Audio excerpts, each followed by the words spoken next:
Hello and welcome guys, that spin channel में आपका बहुत बहुत स्वागत है। तो जैसा कि आपको पता है कि अभी चल रही है प्रोटेस्ट को लेके बहुत सारी न्यूज़ आप देख रहे होंगे कि महिला सुपरवाइज़र के लिए प्रोटेस्ट किया जा रहा है।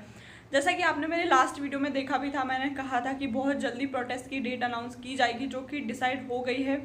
8 जुलाई को भोपाल में प्रोटेस्ट होने वाला है। 8 जुलाई की डेट इसलिए रखी गई है क्योंकि जैसे कि मैंने आपको बताया था कि महिलाओं का सपोर्ट रहेगा तभी हम जल्दी से जल्दी, पहले हमारा प्लान था कि हम बेरोजगारी यात्रा निकालेंगे इंदौर टू भोपाल, लेकिन जिसके लिए क्या है ना, महिलाएं तैयार नहीं हुई, उनको थोड़ा अनकंफर्टेबल फील हुआ या जो भी हुआ, तो उसके लिए महिलाएं रेडी नहीं थे। तो कुछ महिलाओं का कहना था कि आप भोपाल में प्रोटेस्ट रख लीजिए, किसी भी जगह पे हम आ जाएंगे। तो उन सब की बात को सुनकर और मानकर न्यू टीम ने डिसाइड किया कि चलिए ठीक है, आप लोग अगर बोल रहे हो तो हम भोपाल में प्रोटेस्ट रख लेते हैं।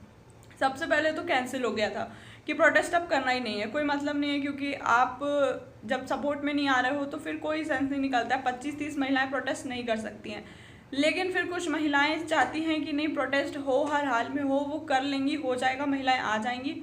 तो उस बेस पे फिर अभी 8 जुलाई संभावित डेट फिक्स की गई है प्रोटेस्ट के लिए।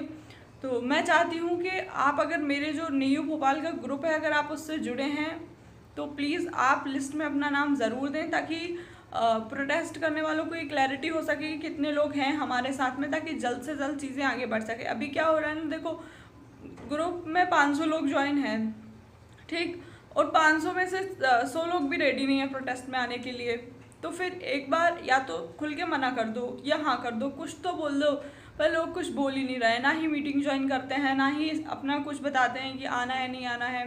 पोल भी डाला था तो उसमें भी सिर्फ 60 लोगों के वोट आए थे कि हाँ भोपाल में रख लो प्रोटेस्ट। तो ऐसे काम नहीं चलेगा। अगर आप चाहते हैं कि सच में प्रोटेस्ट करना है, अगर आपको ऐसा लगता है कि महिला सुपरवाइज़र का जो रिज़ल्ट आया है उसमें आपके साथ अन्याय हुआ है, आपके अच्छे मार्क्स होने पर भी आपका सिलेक्शन नहीं हुआ है, चीज़ें इसमें बदलाव होना चाहिए, और जो मतलब जिनकी मेहनत है, कुछ बच्चों की जो चाहते हैं कि सिलेक्शन होना था, 180 वालों का भी नहीं हुआ है, इसके खिलाफ आपको आवाज़ उठानी है, तो आप प्रोटेस्ट में आइए, बिल्कुल आइए। और बहुत सारे लोगों के पिछली वीडियो में कमेंट्स भी आए थे कि हाँ हम आएंगे हम आएंगे।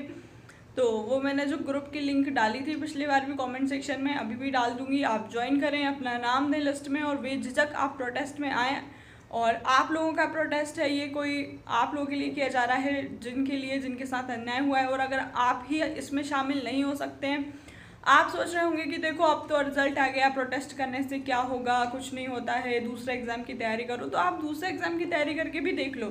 परसेंटाइल वाला जो सिस्टम लागू हुआ है वो अदर्स एग्जाम के लिए भी हुआ है, सिर्फ सुपरवाइज़र के लिए नहीं था। आप अगले किसी एग्ज़ाम की तैयारी करोगे तो उसमें भी आपको यही रिजल्ट देखने को मिलेगा। तो अगर उसमें भी आप ऐसे ही रह जाते हो तो ऐसे करते करते ना जाने आपके कितने साल निकल जाएंगे, लेकिन आप वहीं रहोगे। बहुत बहुत कम सीट कम होती हैं, वैसे ही तो एमपी में इतनी कम सीट होती हैं, सुपरवाइज़र में ही अपन देख चुके हैं। उसके बाद ये सब, इन सब तरीके की चीज़ें हो जाती हैं, कोई हैंडीकैप के कोटे का गलत यूज़ कर रहा है, कोई कुछ। तो अगर मतलब निष्पक्ष तरीके से रिजल्ट नहीं आता है और इस तरीके के भेदभाव चलते हैं, तो आप कितनी ही तैयारी कर लो, उससे कोई सेंस नहीं निकलने वाला है।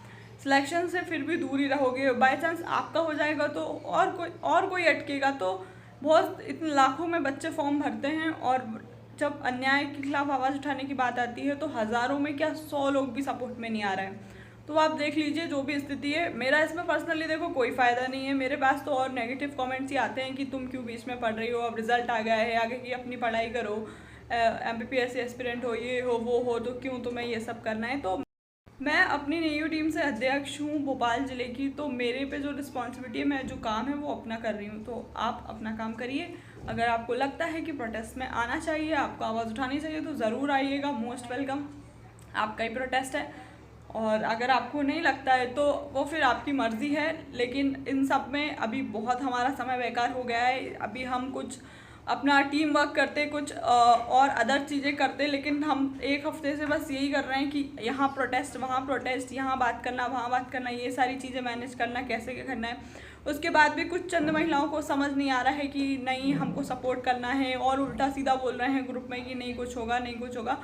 तो फिर हम कुछ नहीं कर सकते हैं। फिर देखते हैं, अगर 100-200, 150-200 महिलाएं होती हैं तो प्रोटेस्ट किया जाएगा, नहीं तो बिल्कुल नहीं किया जाएगा। साफ साफ बात है, किसी के पास इतना फालतू समय नहीं है कि आपके लिए वेस्ट करे। सेकंड चीज़, कोर्ट केस की बात अगर करते हैं तो कोर्ट केस के लिए महिलाएं गई थी और वो सारी प्रोसेस शुरू हो गई। अगर आप भी करना चाहते हैं, देखिए ये जो कोर्ट केस रहेगा ना, ये इंडिविजुअली रहेगा। तो जो भी कोर्ट केस करेगा और उसका रिजल्ट अगर पॉजिटिव आता है तो वो इंडिविजुअली ही उसको मिलेगा उसका फ़ायदा।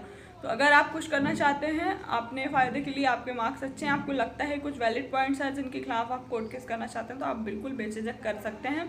उसके लिए आप मेरे को कमेंट कर देना, या राधे सर को कांटेक्ट कर लेना, या वंदना दीदी को कांटेक्ट कर लेना। तो ये सारी चीज़ें वो आपको सारी जानकारी दे देंगी कोर्ट केस के बारे में। और यहाँ पे मैं एक क्लिप भी लगा दूँगी, उसको सुन लीजिएगा, जो हमारे गूगल मीट में दीदी ने बताया था कैसे क्या।